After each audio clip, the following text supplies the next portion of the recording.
लखनऊ में आज UP cabinet की बैठक हुई और आज प्रेस वार्ता के जरिए यूपी कैबिनेट की बैठक में जो निर्णय लिए गए उसको लेकर जानकारी दी जा रही है। देखिए अभी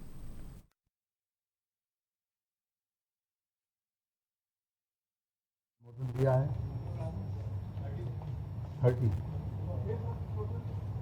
30। मैं सबसे पहले श्री नंदी जी से अनुरोध करेंगे कि उनके जो इंडस्ट्रियल डेवलपमेंट से संबंधित प्रस्ताव हैं उस पर प्रकाश डालें।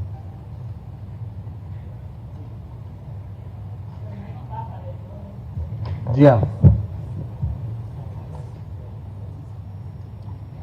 नमस्कार जी नंदी जी। उसके बाद आज आगरा लखनऊ एक्सप्रेसवे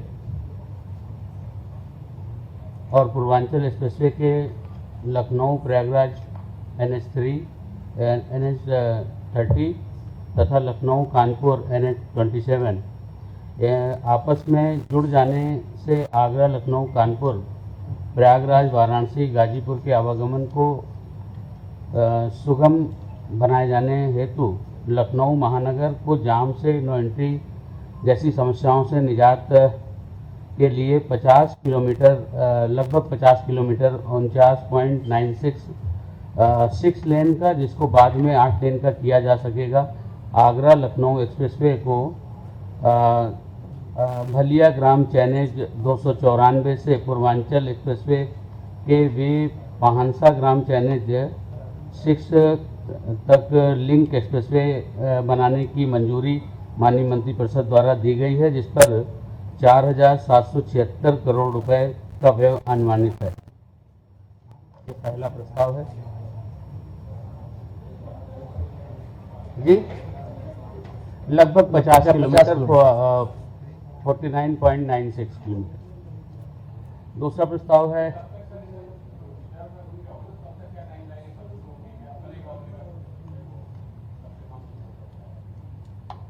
पूरा ये कई पूरा प्रेस नोट दे देंगे आप यहाँ पर, ये मैं बता दूँ। इसी तरह Bundelkhand industrial development authority area preparation बीडा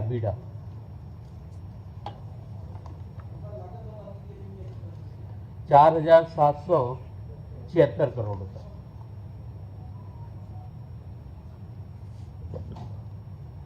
बहुआयामी जो हमारी बुंदेलखंड विकास हेतु नोएडा की तर्ज पर एक नए इंडस्ट्रियल टाउनशिप को विकसित किए जाने के लिए बुंदेलखंड औद्योगिक विकास प्राधिकरण बीडा का गठन किया गया है। औद्योगिक वाणिज्यिक आवासीय उद्देश्य हेतु भूखंड विकसित आदि किए जाने एवं योजना के क्रियान्वयन के लिए Bundelkhand industrial development authority area preparation and finalisation of plan regulation 2025 बनाया जाना आवश्यक है। उक्त नियमावली बनने के उपरांत जहां एक और औद्योगिक विकास में तीव्रता आएगी, वहीं दूसरी ओर उद्योग स्थापना बृहद पैमाने पर रोजगार के सृजन भी होंगे। Bundelkhand industrial development authority area preparation finalisation एवं ऑफ प्लान रेगुलेशन 2025 के संबंध में उत्तर प्रदेश क्षेत्र विकास अधिनियम 1976 में विहित प्राविधानों के अधीन औद्योगिक क्षेत्र के विकास हेतु समुचित योजना तैयार करने एवं योजना के क्रियान्वयन के लिए भूमि उपयोग के अंतर्गत योजना तैयार किए जाने हेतु Bundelkhand industrial development authority area preparation and finalisation of plan regulation 2025 बनाया गया है। उक्त विनियमावली के लागू होने से सुरक्षित निर्माण, भवन के डिजाइन और आकार को नियंत्रित करना, अनियोजित विकास को रोकना, निर्माण का पर्यावरण पर विपरीत प्रभाव को रोकना तथा पर्याप्त जन सुविधाएं, सार्वजनिक स्वास्थ्य सुविधाएं, आवागमन हेतु पर्याप्त सड़कों की चौड़ाई, शहर के घनत्व के अनुपात में पार्किंग एवं हरित क्षेत्र जन सामान्य के लिए अनुकूल शहर का विकास होगा। औद्योगिक गतिविधियों के बढ़ने से क्षेत्र के विकास एवं अप्रत्यक्ष रोजगार के अवसर उपलब्ध होंगे। इसी तरह से तीसरा है बुंदेलखंड औद्योगिक विकास प्राधिकरण बीडा को विकसित किए जाने हेतु अधिसूचित सम्मिलित 33 ग्राम की अतिरिक्त भूमि में थोड़ा सा संशोधन था, जिसमें थोड़ी सी जमीन रह गई थी, उसको फिर से उसको ठीक किया गया।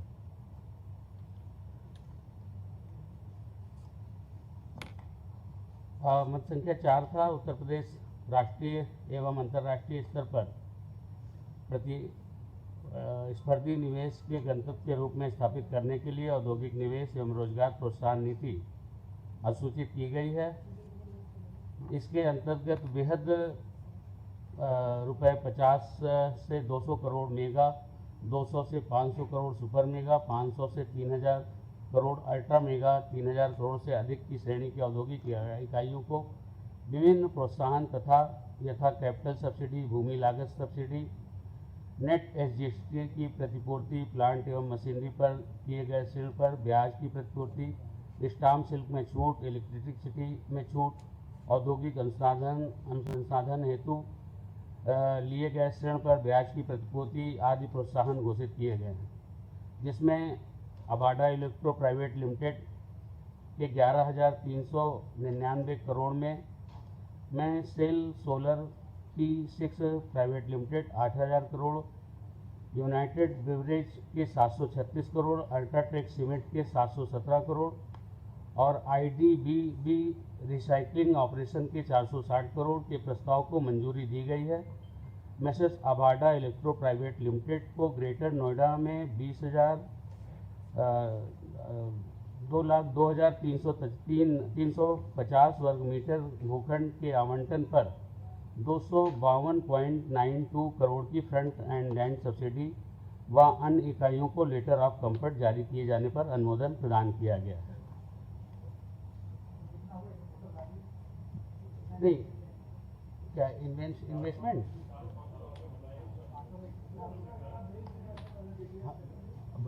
टोटल करके हाँ हम अभी दे देते हैं आपको, वैसे अभी मैं दे देता हूँ। 5वां है कोविड। ऐसा है,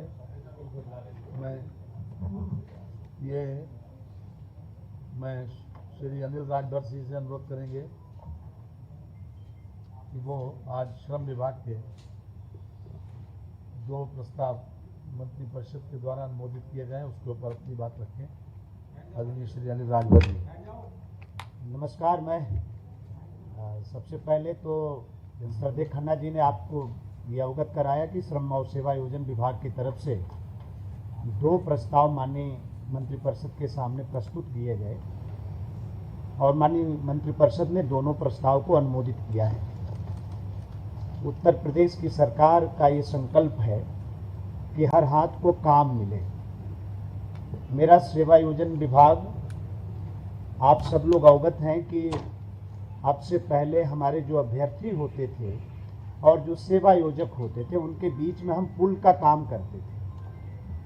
दोनों को आमने सामने बिठाते थे, रोजगार मेला आयोजित करते थे, उसके माध्यम से हम सेवा योजित करते थे अपने बेरोजगार को। सेवा योजन विभाग ने जो आज उत्तर प्रदेश रोजगार मिशन के गठन का जो प्रस्ताव माननीय मंत्रिपरिषद के सामने रखा है, गठन होने के बाद मिशन का देश के अंदर भी और देश के बाहर भी हम सीधे स्वयं के माध्यम से अपने बेरोजगारों को हम रोजगार दिलवा सकेंगे, उनको सेवा योजित करा सकेंगे। मिशन के गठन के बाद हम सब लोगों ने एक लक्ष्य निर्धारित किया है और ऐसी हम लोगों को उम्मीद है कि 1 वर्ष में 25 से 30 हजार अपने बेरोजगारों को हम देश के बाहर रोजगार उपलब्ध करा सकेंगे और देश के अंदर तकरीबन 1 लाख बेरोजगारों को हम निजी क्षेत्र में सेवा योजित कर सकेंगे। तो ये बड़ा फैसला है। अब से पहले देश के बाहर हम अपने बेरोजगारों को भेजने में असमर्थ हो जाते थे, हमें किसी न किसी संस्था का सहारा लेना पड़ता है। अभी आरए का लाइसेंस जिनके पास, जिन संस्थाओं के पास, उन्हीं के माध्यम से हम बाहर भेज सकते थे।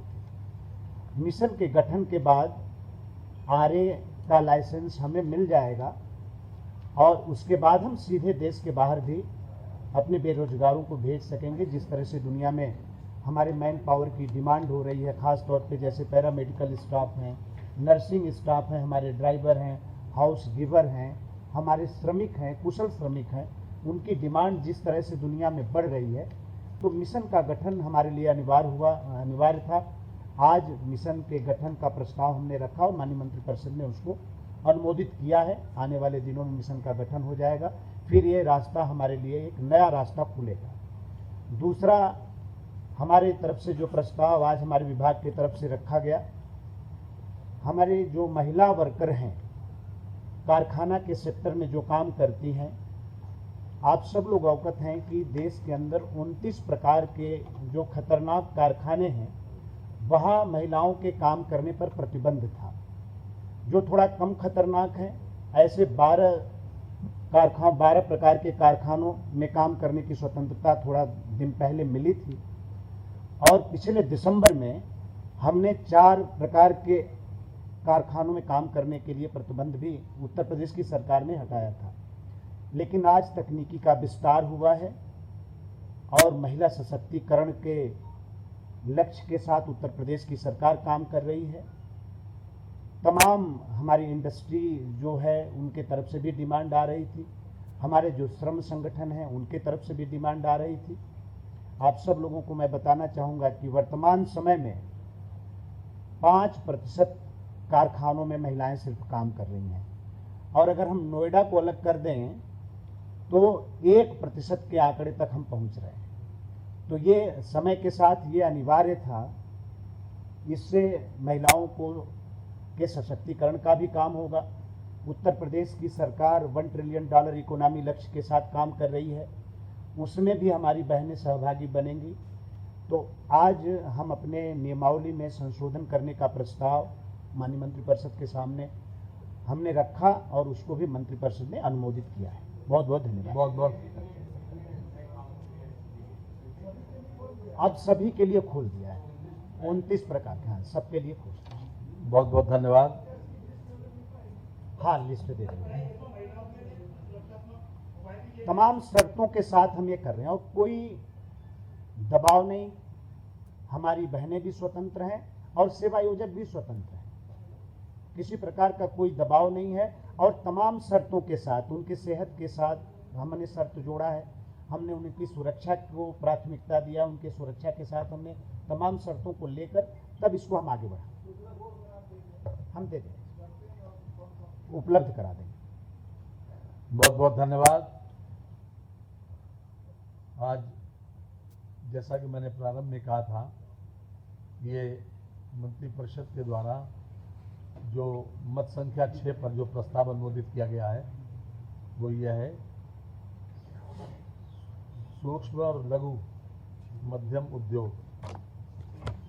प्रस्ताव नंबर 6, सूक्ष्म लघु एवं मध्यम उद्यम विभाग सरकारी विभागों एवं शासकीय नियंत्रणाधीन उपक्रमों, निगमों, प्राधिकरणों, परिषदों, स्वायत्तशासी संस्थाओं द्वारा उत्तर प्रदेश राज्य हथकरघा निगम लिमिटेड, यूपी का उत्तर प्रदेश खाद्य एवं ग्रामोद्योग बोर्ड के माध्यम से उनके द्वारा वित्त पोषित एवं प्रमाणित संस्थाएं भी श्री गांधी आश्रम तथा उत्तर प्रदेश हस्तशिल्प विकास एवं विपणन निगम, पूर्ववर्ती उत्तर प्रदेश निर्यात निगम के माध्यम से लघु एवं कुटीर तथा हथकरघा इकाइयों द्वारा उत्पादित वस्तुओं की क्रय अनिवार्यता के संबंध में, जैसा कि हम जानते हैं कि इन संस्थाओं को चलाने के लिए इनके लिए अनिवार्य क्रय की व्यवस्था पहले से ही चली आ रही है और ये व्यवस्था 25 तक लागू थी, 31/3/25 तक प्रभावी थी। अब इसको 3 वर्ष और बढ़ाने के लिए ये प्रस्ताव आज मंत्रिपरिषद के द्वारा अनुमोदित किया गया है। इनके द्वारा जो लगभग 11 प्रकार की चीज़ें निर्मित करते हैं, जैसे फर्शी दरी है, बेडशीट है, साड़ी धोती है, ऊनी कंबल है, ये चीज़ बनाते हैं, ये हमारे गांधी आश्रम बनाते हैं और उत्तर प्रदेश हस्तशिल्प विकास एवं विपणन निगम बनाते हैं। तो इनको ये निगम ठीक प्रकार से चलें, इसलिए ये क्रय की अनिवार्यता चली आ रही है।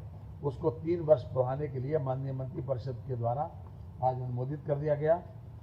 ये 6 नंबर का प्रस्ताव आज मैंने आपके समक्ष उद्धृत किया। इसके अतिरिक्त 7वें नंबर का प्रस्ताव जो उत्तर प्रदेश पूर्व सैनिक कल्याण निगम लिमिटेड से पूर्व सैनिकों एवं होमगार्ड्स की सेवाएं जेम पोर्टल से इतर सीधे लिए जाने के संबंध में है। अभी तक हम जानते हैं कि हमने MSME का ही एक शासनादेश था, नियमावली भी थी उस संबंध में कि उसके द्वारा हम जेम पोर्टल से मैन पावर को इंगेज करते थे। जेम पोर्टल से अब इतर हम सीधे एक्स मिलिट्री मैन को भी इसमें इंगेज करने के लिए हमको आज मंत्रिपरिषद के द्वारा इसमें सहमति दे दी गई है। अब हम जेम पोर्टल के साथ साथ इसके माध्यम से भी सीधे एक्स मिलिट्री मैन को भी हम इसमें इंगेज कर सकते हैं आवश्यकता के अनुसार। यह एक बहुत बड़ा फैसला है जो अभी तक केवल जेम पोर्टल के माध्यम से अनिवार्यता थी कि हम उसे अनिवार्य रूप से जेम पोर्टल से ही आउटसोर्सिंग के ऊपर हम लेंगे। तो अब आज के बाद जैसे ही इसके लिए नोटिफिकेशन जारी होगा उस दिन से ये अनिवार्यता जो है वो रिलैक्स हो गई। अब जेम पोर्टल के साथ साथ हम इससे भी ले सकते हैं। नहीं जरूरी है एक्स मिलिट्री मैन। देखिए जहाँ पर जैसी आवश्यकता होती है, जैसे किसी को अपने कहीं पर आवश्यकता है 50 लोगों की, कहीं आवश्यकता है 10 लोगों की, तो ऐसे इस वक्त की संख्या बताने की है वो नहीं है। केवल जहाँ की जैसी आवश्यकता होगी वहाँ एक्स मिलिट्री मैन को इंगेज कर सकते हैं। ये एक रिलैक्सेशन दिया है। इसके अलावा जो मंत्रिपरिषद के द्वारा अनुमोदित किया गया है प्रस्ताव नंबर 8, ये अयोध्या एवं समीपवर्ती संवेदनशील प्रतिष्ठानों की सुरक्षा व्यवस्था के दृष्टिगत अयोध्या में NSG एवं हब की स्थापना हेतु गाटा संख्या 17 एवं 22 क्षेत्रफल 8 एकड़ भूमि स्थित छावनी गौरा बारिक कैंटोनमेंट क्षेत्र अयोध्या। जो जमीन है वो कैंटोनमेंट अयोध्या क्षेत्र में स्थित है, लेकिन है नजूल की जमीन, जिसको हम देने जा रहे हैं केंद्र सरकार को। परगना हवेली अवध तहसील सदर जनपद अयोध्या को 99 वर्षीय लीज पर गृह विभाग भारत सरकार के पक्ष में आवंटित किए जाने के संबंध में आज ये निःशुल्क जमीन NSG हब की स्थापना के लिए गाटा संख्या 17 एवं 22 जिसका क्षेत्रफल 8 एकड़ है, उसको जो हमने जैसा कि अभी स्थित बताया कहाँ पर है, उसको हम 99 साल की लीज जो है वो भारत सरकार के गृह विभाग को देने का अनुमोदन राज्य मंत्रिपरिषद ने दिया है। इसके अलावा 9 जयप्रकाश नारायण अंतर्राष्ट्रीय केंद्र परियोजना हेतु गठित JPNIC सोसाइटी को भंग करते हुए उसको पूर्ण कराने संचालन एवं रखरखाव हेतु लखनऊ विकास प्राधिकरण को दिए जाने के संबंध में आपको मालूम है कि ये बहुत बड़ा फैसला है। काफ़ी दिनों से JPNIC परियोजना हेतु शासन द्वारा अब तक कुल अवमुक्त 821.74 करोड़ रुपए को लखनऊ विकास प्राधिकरण के पक्ष में स्थानांतरित माना जाएगा, जिसे लखनऊ विकास प्राधिकरण को आगामी 30 वर्षों में चुकाना होगा। यह लखनऊ विकास प्राधिकरण इसको मेंटेन करेगा। लखनऊ जो पहले व्यवस्था थी उसमें उसको जो गठित इसकी समिति थी जयप्रकाश नारायण अंतर्राष्ट्रीय केंद्र हेतु पूर्व में गठित JPNIC सोसाइटी को ये भंग कर दिया गया है। उसको भंग करते हुए केंद्र को लखनऊ विकास प्राधिकरण को हस्तांतरित किए जाने तथा इसके संचालन का दायित्व भी लखनऊ विकास प्राधिकरण को दिए जाने का प्रस्ताव आज मंत्रिपरिषद के समक्ष आया था, जिसको मंत्रिपरिषद ने अनुमोदित कर दिया है। परियोजना को पूर्ण कराने, निजी सहभागिता से अनुरक्षण एवं संचालन के लिए प्रक्रिया शर्तें निर्धारित करने, सोसाइटी को भंग करने, सदस्यता समाप्त करने व अन्य अनुषांगिक कार्रवाई हेतु लखनऊ विकास प्राधिकरण को अधिकृत किए जाने का प्रस्ताव भी मंत्रिपरिषद ने अनुमोदित कर दिया है। इसके तहत राज्य स्तर का ऑडिटोरियम, कन्वेंशन सेंटर की सुविधा, विश्व स्तरीय sports complex, multipurpose sports court के साथ साथ 750 4 पहिया वाहनों की मल्टी लेवल पार्किंग की सुविधा भी वहाँ उपलब्ध रहेगी, जिसका प्रयोग जनमानस द्वारा किया जाएगा। संचालन LDA के द्वारा होगा। 821.74 करोड़ 821 जी, अरे जो कहें उसको देखिए, अब जांच का कम कहाँ पर उसको वो समिति भंग कर दी गई है, एलडीए को इसका संचालन दे दिया गया।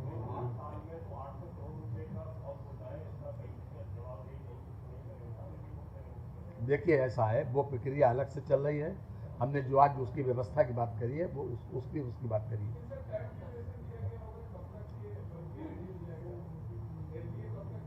अभी प्रस्ताव जो है तुरंत से काम शुरू हो जाएगा। जब एलडीए तो वो डे टू डे बेसिस के ऊपर काम करेगा। जी, जो अभी 821 करोड़ रुपए में 30 साल में उसे चुकाने की बात है। एक मोटी मोटी बात कैबिनेट में आती है, बाकी सब बातें जो है उसके बाद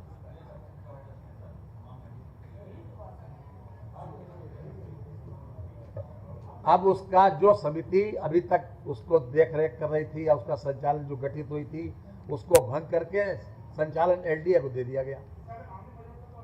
जी, अभी फिलहाल नहीं। 11 जे टेक्नोलॉजी का एडवांसमेंट के माध्यम से हमने इंटीग्रेटेड फाइनेंशियल मैनेजमेंट सिस्टम जो वित्त विभाग का है, इसके लिए हमने ये व्यवस्था की है। इसको खास तौर से नॉमिनेशन बेसिस के ऊपर centre for development of advance computing, इसको नॉमिनेशन बेसिस के ऊपर, ये भारत सरकार का एक उपक्रम है। उत्तर प्रदेश सरकार ने इसको लिया है लगभग 6 करोड़ रुपए सालाना पर। इसमें खास तौर से जो हमारा अभी तक जो हम बजट बनाते थे या डैशबोर्ड था या फिर किसी तरीके से वेंडर मैनेजमेंट सिस्टम था, उसको इम्प्रूव करने के लिए, उसको हर चीज़ व्यवस्था ऑनलाइन रहे, उसको हम जैसे बजट बनाते थे अभी मैनुअल लोगों से सूचनाएं मंगाते थे, अब सब कुछ ऑनलाइन ही उस पर आ जाएगा। ये व्यवस्था एक भारत सरकार के उपक्रम के माध्यम से नॉमिनेशन बेसिस के ऊपर आज की है। इस पर भी मंत्रिपरिषद ने अपना अनुमोदन दे दिया गया। इसके साथ ही रोजगार मिशन की बात तो हमारे वो कर चुके हैं मान्यवर जी, मोदी जी तो ये करेंगे अभी। इसके अलावा राजस्व में अभिवृद्धि एवं परिवहन विभाग के कर ढांचे को परिवर्तन किए जाने के प्रयोजनार्थ उत्तर प्रदेश मोटरयान कराधान अधिनियम 1997 की धारा 4 एवं धारा 9 में यथापेक्षा संशोधन हेतु उत्तर प्रदेश मोटरयान कराधान संशोधन अधिनियम 2025 का प्रख्यापन किए जाने के संबंध में ये एक छोटा सा संशोधन उत्तर प्रदेश मोटरयान कराधान अधिनियम 1997 में आज मंत्रिपरिषद ने अनुमोदित कर दिया। हम सब जानते हैं कि इलेक्ट्रिक वाहनों को रोड टैक्स में छूट प्रदान करने का प्रावधान किया गया है, जिससे परिवहन विभाग को थोड़ा बहुत आर्थिक क्षति उठानी पड़ेगी। लेकिन चूँकि लार्जर इंटरेस्ट है, इलेक्ट्रिक वाहन को प्रमोट करना है, एयर क्वालिटी इंडेक्स को भी ठीक रखना है, प्रदूषण और वातावरण को कम करना है, तो इसलिए जो व्यवस्था की है उसको एक तरीके से कंपनसेट करने के लिए भी उत्तर प्रदेश की $1 ट्रिलियन इकोनॉमी बनाए जाने के लक्ष्य की प्राप्ति के